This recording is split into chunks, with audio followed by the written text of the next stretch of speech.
yeah, I'm not going to get into that.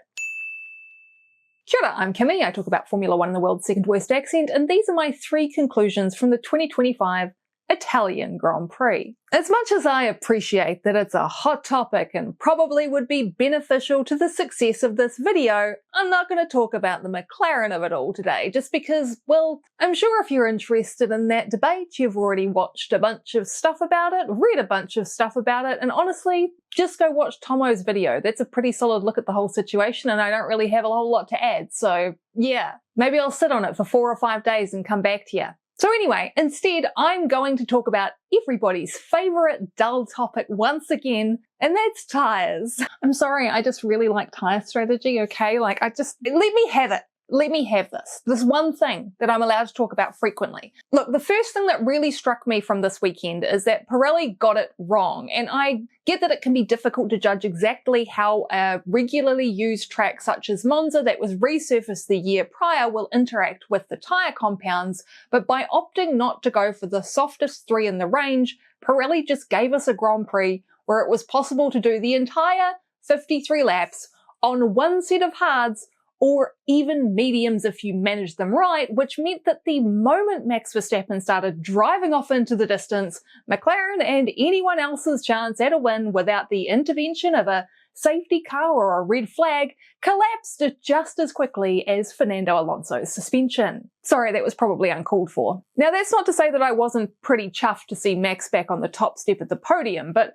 moving the selection down to the C4, 5 and 6 might have given us a genuine 2-stop option, and when you consider that George Russell was calling for the mediums at the end of Q3 and how badly the Williams continue to struggle with their soft tyre preparation, an incredibly interesting qualifying session could have been had. So why did Pirelli decide to stick with the same compounds as last year? Let's just have a look at what they had to say prior to the weekend. 12 months on, inevitably the surface will have aged, but it's unlikely to have any significant effect on the range of possible strategies at the circuit where cars run on the lowest aerodynamic downforce configuration of the season.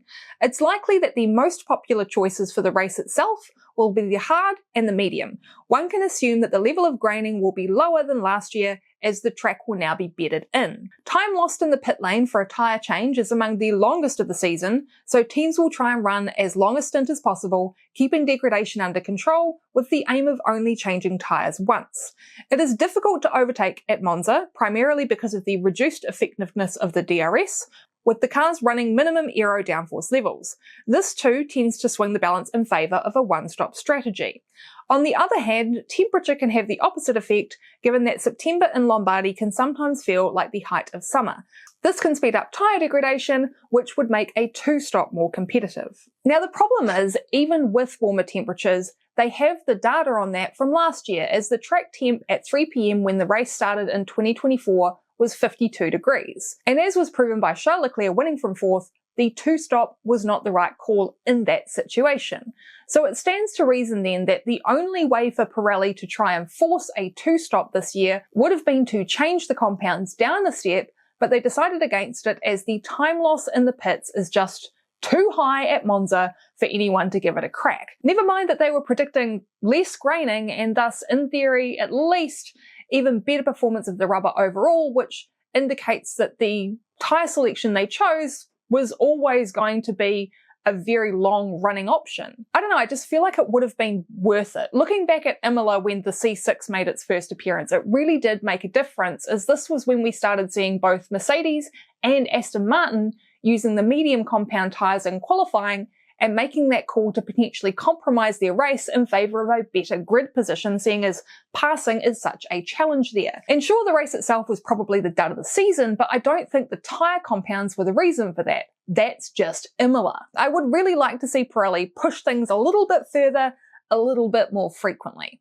Alright, I'm done talking about tyres now, I promise. Next up, I know it's only been a few weekends, but from the outside at least, it really looks like Laurent Mekies is making a big difference at Red Bull. Now, this isn't me just having a knee-jerk reaction to one dominant win. It's specifically regarding comments made by both Max Verstappen and Helmut Marko about the team's approach to the weekend and how they managed their preparation and their setup choices. Basically, rather than relying on the simulator data, which we all know many teams struggle with the correlation of, Red Bull has shifted to a more driver-focused approach where they're actively listening and prioritizing the feedback and opinions of their drivers and what their preferences actually are going into qualifying. This weekend in Italy, according to Marco, which I am going to take at face value even though he isn't always the most objective source of information, the engineers actually wanted to take the car in a direction with a bit more downforce loaded on, kind of like what McLaren did, but Max's preference was to stick with the low downforce configuration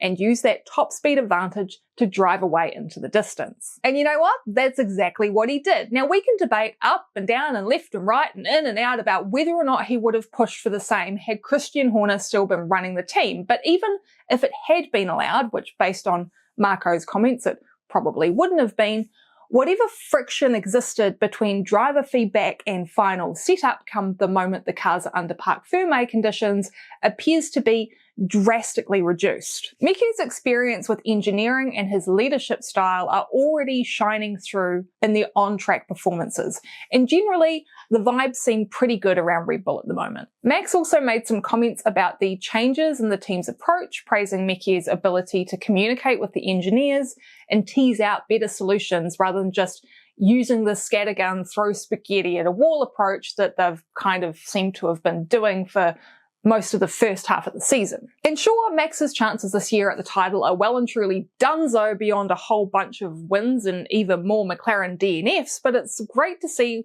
what looks like a more positive environment and a team that's using their drivers as skilled employees in their own right, rather than just someone who knows how to drive good. Now, before I get into my final conclusion, which I promise is not another dissection of the racing rules, despite my deepest desire to do so, a reminder that if you're enjoying this video and would like to see more from me, then clicking the like and the subscribe buttons are the best way to do that. A massive thanks to my patrons who are up here on the screen, and an extra special thanks to Daryl, who last week gave me my first ever, incredibly generous by the way, super thanks. And it was also my first ever earned dollars here on YouTube. I was absolutely astounded when you sent me that, mate, and I just wanted to give you a massive shout out today because it really was a huge milestone for me. So yeah, sure. Okay, last conclusion. Race length has absolutely nothing to do with how engaging this sport is, and if anything, reducing the length of Grand Prix could have a detrimental impact on people's enjoyment of it. That's a lot of words. Did you get that? Now, as I'm sure you're all aware, Stefano Domenicali has made some statements recently that have implied that the idea of shortening some GPs and increasing the number of sprints is something that's being chucked about quite seriously. I say seriously, I think the shortened GP thing is more him spinning his mouth, but let's just explore it a little bit anyway. Now, the sprint thing we've known about for a while. As I've said in the past, I don't mind a sprint weekend. However, I wouldn't want to see F1 go down the MotoGP or lower formula route and have one every time out. But a couple more, fine. Even half the season, yeah, okay, whatever. I've just kind of taken to reframing sprints and sprint quali as competitive practice, and that's upped my enjoyment of them even when they're kind of boring. And you might feel differently, and that's totally okay, but I do get why F1 is pushing for more, particularly from a bums on seats perspective. Shortening the races though, wow. What a concept. And with 2025's Monza outing being the shortest race by time in history, and really only being a solid 5 out of 10 with plenty of long periods where nothing really happened, I think it's proof that trying to appeal to the short attention span of the TikTok, Reels and YouTube Shorts addicted population is idiotic. Shorter races mean even less options when it comes to strategy. What are they going to do? Start asking Pirelli to engineer tyres that aren't expected to go beyond 10 laps? Reducing a Grand Prix to 250 or even 200 kilometres would absolutely obliterate any kind of strategic variation beyond the most bold out-of-position drivers and alienate a whole lot of long-term fans in favour of targeting a group you admit have short attention spans. Sounds like exactly the kind of people who'd watch for a season or even just half of one and then stop, am I right? That fleeting interest that moves on as quickly as it came and disappears the moment the one driver they want to is no longer on the grid. I think Fernando Alonso said it the best. You don't see people asking for football matches to be reduced from 90 minutes to an hour. Get up, make a cup of coffee. If you're watching with other people, talk about what's happening along the way. Make it a way to have fun with the rest of your household if that's something that you can do. Now, sure, F1 might look at a sport like cricket, whose T20 format has been pretty damn successful, but cricket is a major outlier. It's a sport where previously the only options were either one whole day or up to 5 whole days for one match. And yes, a T20 match is far more accessible than your average test match, but even the shorter format will on average run at least twice as long as this year's Italian Grand Prix. And cricket, by number of fans, is the, say it with me now, second most popular sport in the world. Then you look at like a football match, which might, and here I'm talking about American football here, and that might only have an hour of game time, but it goes on for hours in total thanks to all the stoppages. A tennis match with 5 sets, be prepared to watch for anywhere from 2 to 5 hours, and even longer if things get really interesting.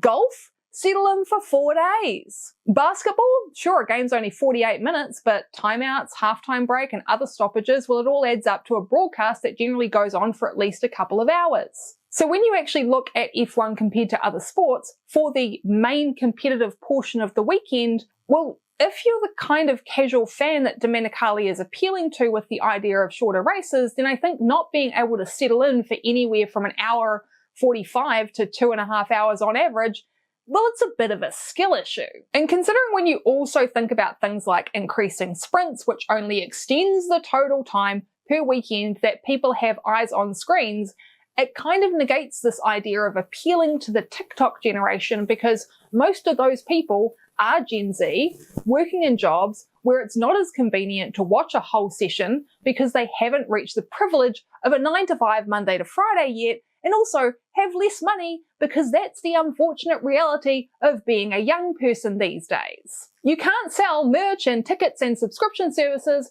to people who can't even afford to eat anything other than ramen. They're not paying for F1 TV or Sky or ESPN. And by the way, have you seen the price of ramen these days? Jesus. Stefano, you're seeing an increase in people watching highlights packages because either that's how they prefer to catch up with the sport, or they're time poor, or that's the most accessible way for them to see the action without having to pay a monthly fee or go looking for other, shall we say, unsanctioned ways of watching. But back to the original point, Monza this year was a great example of how you can have a pretty alright Grand Prix, nothing to write home about, had its moments, still enjoyable to watch if you just like watching cars on track, but it could probably have generated more excitement had it been 30% longer. So actually, I put forward the idea that events that traditionally have shorter run times and tend to produce more processional racing look at increasing their Grand Prix distance by anywhere between 10 and 30%. Go in the other direction, make the strategic element more challenging, get more highlights for your YouTube package that pushes it into the 15 to 20 minute realm and generates more ad revenue. I don't know, I just think that the elephant in the room is actually FOM's reluctance to understand that there's always going to be people who don't want to or can't afford to watch things through paid channels, and the way to leverage these fans is to make longer highlights packages that you can earn more ad revenue from. Anyway, that's me. I'm done. 3 conclusions from the 2025 Italian Grand Prix. What did you take out of it? Are you worried about Ollie Behrman's penalty point situation? Perhaps you're on your way to Spain to try and lift the curse that appears to have befallen both Spaniards this year. Or maybe you're one of those people who gets annoyed that I'm a Kiwi on the internet who isn't constantly talking about Liam Lawson. Chat about it in the comments. Thanks once again to my patrons, and especially to Daryl. Ka kite. I'll catch you next time. Listen, it's because what I have to say is not glowing patriotic support, and I don't want to make 13% of people watching me angry.